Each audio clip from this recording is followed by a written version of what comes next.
Hello दोस्तों, स्वागत है हमारे चंदन ऑनलाइन क्लासेस में। अगर आप कक्षा 10 में अच्छा नंबर लाना चाहते हैं, बहुत ही अच्छा, तो इस वीडियो को देखिए, वरना इस वीडियो को बंद करके चले जाइए।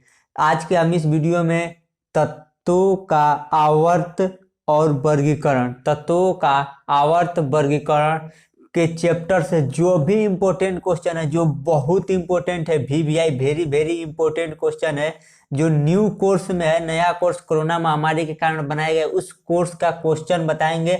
सिर्फ इसमें से दो ही प्रकार से क्वेश्चन पूछा जा सकता है, दो ही क्वेश्चन है इस चैप्टर में, वह उसी को पूछा जाएगा और वो भी बहुत ही आसान तरीके से दोस्तों हम लोग बताएंगे। और हमारे चैनल पे क्लास 10 की सभी विषय की तैयारी कराई जाती है, न्यू कोर्स की।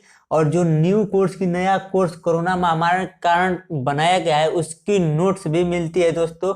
तो लास्ट में व्हाट्सअप नंबर आएगा, उस व्हाट्सअप नंबर पे संपर्क कर लीजिएगा, वहां से नोट्स भी परचेज कर लीजिएगा।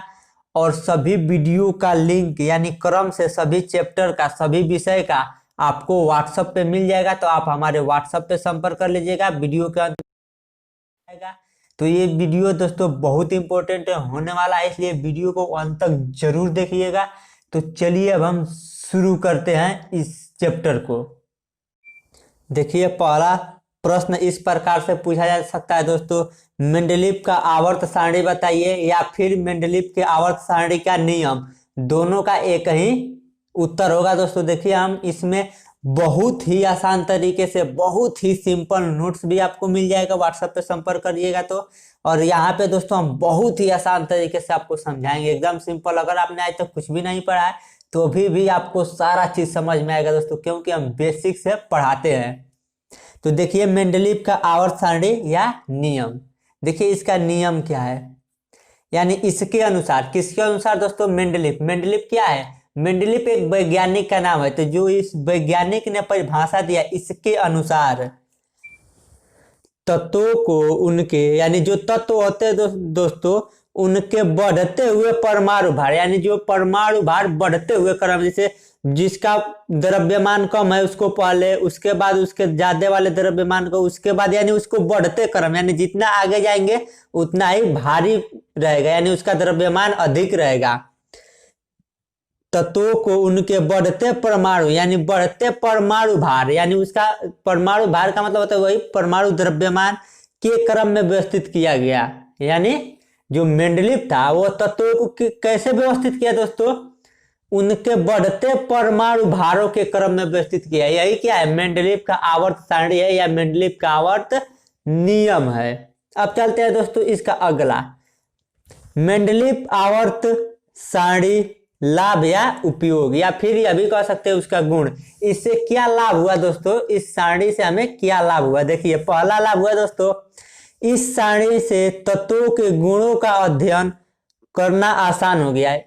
यानी जो मेंडलीव ने आवर्त सारणी बना दिया, तो उससे पहला लाभ यह हुआ दोस्तों कि जो तत्व है उसमें उनके गुण, यानी उसके पास क्या गुण है, क्या क्वालिटी है, उसका अध्ययन करना आसान हो गया। क्योंकि समान गुण वाले तत्वों को एक ही समूह में रखा गया, यानी समूह बनाया गया अलग अलग। तो एक समूह में जिसका गुण मिलता था, एक प्रकार का था, उसे एक समूह में रख दिया जाता था। और फिर दूसरा जो समूह था उसका अलग गुण था, उसे दूसरे समूह में रख दिया गया। तो इससे क्या हो गया दोस्तों? उसका गुण के बारे में अध्ययन करना आसान हो गया। अब देखिए दोस्तों दूसरा गुण, इस क्वेश्चन को देखिए दोस्तों कैसे पूछेगा, पूछेगा कि मेंडलीव आवर्त सारणी का लाभ बताइए, या फिर पूछ देगा उसका उपयोग बताइए, क्या उपयोग है, या फिर उसका गुण पूछेगा। तो यही दो हम लिख देंगे। पहला तो बता दिए, अब देखिए दूसरा क्या है दोस्तों। देखिए दूसरा है, इस सारणी में कोई खाली स्थान था। जो सारणी बनाया गया दोस्तों उसमें खाली स्थान छोड़ दिया गया, जिससे यह पता चला कि भविष्य में तत्वों की खोज होगी। जैसे मान लीजिए कुछ यहाँ पे तत्व सजा दिया गया, एक यहाँ पे, एक यहाँ पे, एक यहाँ पे, बीच में क्या कर दिया गया? खाली छोड़ दिया गया। तो जिससे यह पता चला कि यहाँ भी कोई तत्व होगा, भविष्य में खोजा जाएगा। और ठीक ऐसा ही हुआ दोस्तों कि बाद में तत्वों को खोज हुई। क्या हुआ दोस्तों? बाद में वैज्ञानिकों ने, इसका मतलब यह हुआ कि वैज्ञानिक को यह पता चला कि यहाँ पे कोई तत्व होगा, क्योंकि खाली स्थान है। तो बाद में वैज्ञानिकों ने, यानी बाद में तत्वों की खोज भी हुई। और गुण भी मिलते थे। बाद में क्या हो गई दोस्तों, तत्वों की खोज भी हो गई। जो खाली स्थान है यहाँ पे कोई तत्व रहेगा तो उसकी वैज्ञानिकों ने खोज भी कर लिया और उसका गुण भी मिलते हैं। यानी जो इस ग्रुप यानी समूह का जो गुण है इस तत्व का, इस तत्व का, इस तत्व का भी मिलता है। तो यह हो गया दोस्तों दूसरा। अब चलते हैं दोस्तों अगला, देखिए पॉइंट क्या है, मेंडलीव के आवर्त सारणी का कमियां या दोष। यानी जो मेंडलीव ने आवर्त सारणी जो सारणी बना दी उसमें कमियां, कोई भी काम होता है दोस्तों तो उसमें कमियां हो ही जाता है, कुछ छूट जाता है, कुछ दोष आता है। तो बहुत इंपॉर्टेंट टॉपिक है, बहुत छोटा वीडियो होने वाला है लेकिन बहुत इंपॉर्टेंट। देखिए मेंडलीव की आवर्त सारणी की कमियां या फिर दोष, इस प्रकार प्रश्नों को पूछेगा। तो देखिए क्या इसमें लिखेंगे। देखिए पहला दोष है असमान गुण वाले तत्वों को एक ही समूह में रखना। असमान मतलब जिसका गुण समान नहीं है, इसने यह बताया था देखिए ऊपर, क्योंकि समान गुण वाले तत्वों को एक ही समूह में रखा गया। यहाँ पे क्या कह रहा है दोस्तों कि जो जिसका गुण समान है वह एक ही समूह में रखा गया है। लेकिन बाद में जब वैज्ञानिकों ने पता किया तो इसमें कमियां निकल गई। क्या कि जो समूह में तत्व है उनका गुण क्या है, असमान है। तो पहला दोष उसका था दोस्तों असमान गुण वाले तत्वों को एक ही समूह में रखना। यह इसका क्या हो गया, दोष है। क्योंकि इसने तो यह बताया था कि समान गुण वाले तत्वों को एक वर्ग में ही रखा गया है, लेकिन बाद में वैज्ञानिकों ने खोज किया तो यह गलत साबित हो गया, क्योंकि उसने असमान गुण वाले तत्वों को एक ही समूह में भी रख दिया था। तो यह हो गया इसका पहला दोष। अब देखिए चलते हैं इसका दूसरा दोष या कमियां पे। दूसरा है दोस्तों समान गुण वाले तत्वों को भिन्न भिन्न समूह में रख देना। क्या किया था दोस्तों, जिसका गुण समान था उसको एक ही समूह में रखना चाहिए था। देखिए यहाँ पे लिखा है समान गुण वाले तत्वों को एक ही समूह में रखा गया, लेकिन बाद में यह पता चला कि समान गुण वाले तत्वों को भिन्न भिन्न समूह में, यानी जिसका गुण समान है लेकिन उसका समूह अलग अलग समूह में रखा गया है। अब देखिए चलते हैं इसका तीसरा दोष क्या है, भारी तत्वों को हल्के तत्वों से पहले रखना। इसने तो देखिए पहले क्या बताया है कि परमाणु भारों के बढ़ते हुए क्रम में व्यवस्थित किया गया। परमाणु भार के बढ़ते हुए क्रम में, यानी जो जिसका द्रव्यमान कम है उसको पहले, फिर जिसका द्रव्यमान ज्यादा है उसको, फिर उससे ज्यादा वाले को उसके बाद व्यवस्थित किया था। लेकिन बाद में यह भी इसका गलत हो गया। यह सब याद करना है दोस्तों, भले ही गलत है तो क्या, बोर्ड एग्जाम में पूछेगा। बाद में यह क्या हो गया, गलत हो गया। भारी तत्वों को हल्के तत्वों से पहले, जो भारी है वो पहले रखा गया, जो कुछ तत्व और जो हल्के है वो बाद में रख दिया था। यह भी इसका दोष ही है, यानी यह कमियां, यह गलतियां किया था। अब देखिए चौथा समस्थानिकों तथा समभारिकों का स्थान, यानी जो समस्थानिक तत्व समभारिक तत्व होते हैं उनका स्थान ही नहीं दिया था। उसका वो आपने आवर्त जो सारणी बनाया था उसमें इसका स्थान ही नहीं था, यानी यह स्थान। चार कमियां हो गई, चार दोष। अब देखिए दोस्तों आधुनिक, यह तो मेंडलीव के बारे में सारा खत्म हो गया। उसके आवर्त सारणी का नियम भी हो गया, उसका उपयोग या लाभ सब हो गया। देखिए उपयोग, लाभ, गुण, फिर उसकी कमियां भी, दोष भी, यह भी सब हो गया। अब चलते हैं दोस्तों आधुनिक या दीर्घ। देखिए अगला क्वेश्चन क्या है, अगला क्वेश्चन है दोस्तों दीर्घ आवर्त सारणी, आधुनिक आवर्त सारणी या दीर्घ आवर्त सारणी या मोजले का आवर्त सारणी। यानी इसको कई प्रकार से पूछा जा सकता है। पहला आधुनिक आवर्त सारणी या दीर्घ आवर्त सारणी या फिर मोजले का आवर्त सारणी का नियम बताइए। तो देखिए इसका नियम क्या है दोस्तों, इसके अनुसार, किसके अनुसार दोस्तों, मोजले। मोजले क्या है, वैज्ञानिक का नाम है। वैज्ञानिक मोजले के अनुसार तत्वों को बढ़ते हुए परमाणु क्रमांकों के क्रम में व्यवस्थित किया। किस क्रम में व्यवस्थित किया दोस्तों, जो मोजले था वह तत्वों को बढ़ते हुए परमाणु क्रमांकों के क्रम में व्यवस्थित किया।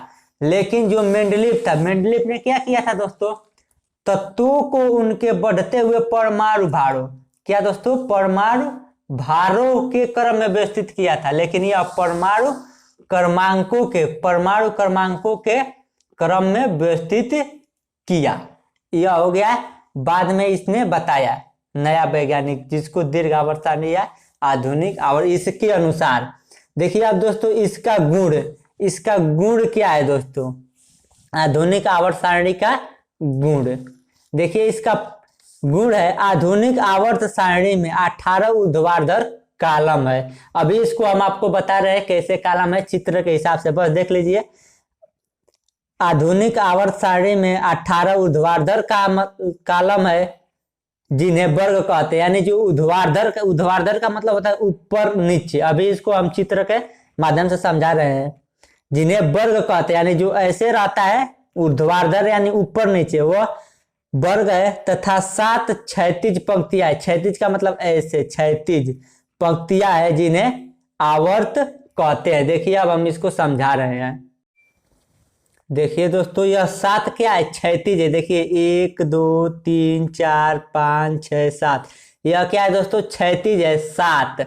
इसको क्या कहते हैं दोस्तों, आवर्त। जो क्षैतिज है उसे आवर्त कहते हैं, और जो कॉलम सीधा उसको क्या करते हैं दोस्तों, वर्ग। वर्ग में कितने हैं दोस्तों, 18 गिनिए, 1 2 3 4 5 6 7 8 9 10 11 12 13 14 15 16 17 और 18। कितने हैं दोस्तों, 18। यह क्या है दोस्तों, वर्ग है। यह 18 को क्या लंबा लंबा है, वो वर्ग है यानी ऊर्ध्वाधर है। और यह है क्षैतिज, यह क्या है दोस्तों, क्षैतिज। क्षैतिज में कितने हैं, 7।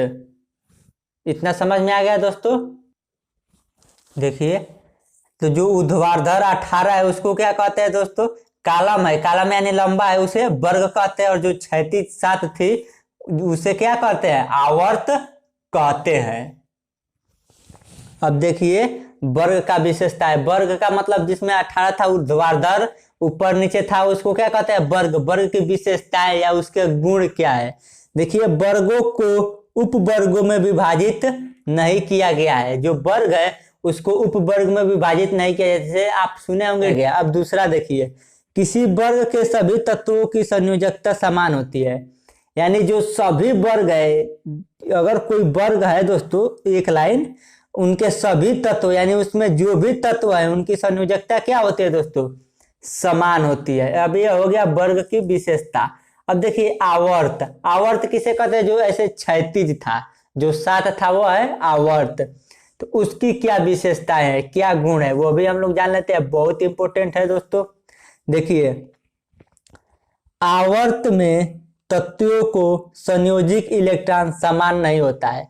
जो आवर्त होते हैं ना दोस्तों, उसमें तत्वों का जो संयोजी इलेक्ट्रॉन होता है, संयोजित इलेक्ट्रॉन समान नहीं होता है। लेकिन वही वर्ग में क्या होता है, वर्ग में तत्वों का संयोजी इलेक्ट्रॉन समान होता है। इसका भी एक और भी गुण है। और आवर्त का तत्वों का संयोजी इलेक्ट्रॉन समान नहीं होता। अब देखिए चलते हैं अगला गुण।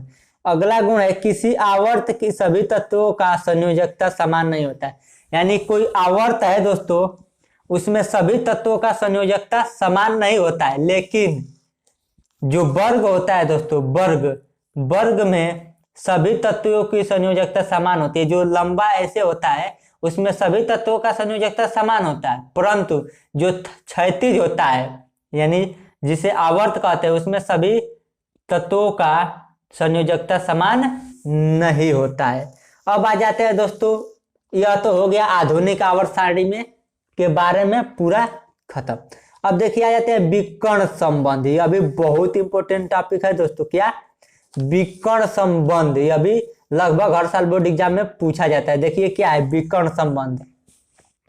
द्वितीय आवर्त यानी जो आवर्त था ऐसे क्षैतिज, उसमें द्वितीय यानी दूसरा के कुछ तत्व तथा तृतीय आवर्त यानी तीसरे आवर्त का कुछ विकर्ण। विकर्ण का मतलब होता है तिरछा तत्वों से अनेक गुण समानता प्रदर्शित करते हैं। यानी जो तिरछा तत्व होते हैं, अभी उदाहरण देकर इधर नीचे समझा रहे हैं, यानी तिरछा तत्वों के अनेक गुण यानी कई गुण समान होते हैं, यानी बराबर प्रदर्शित करते हैं।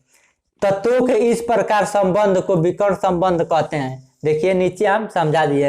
यह है द्वितीय आवर्त का तत्व, जैसे LIBE BC। यह क्या है दोस्तों, दूसरे आवर्त का तत्व हो गया। अब देखिए तीसरे आवर्त का तत्व NA MG AL SI।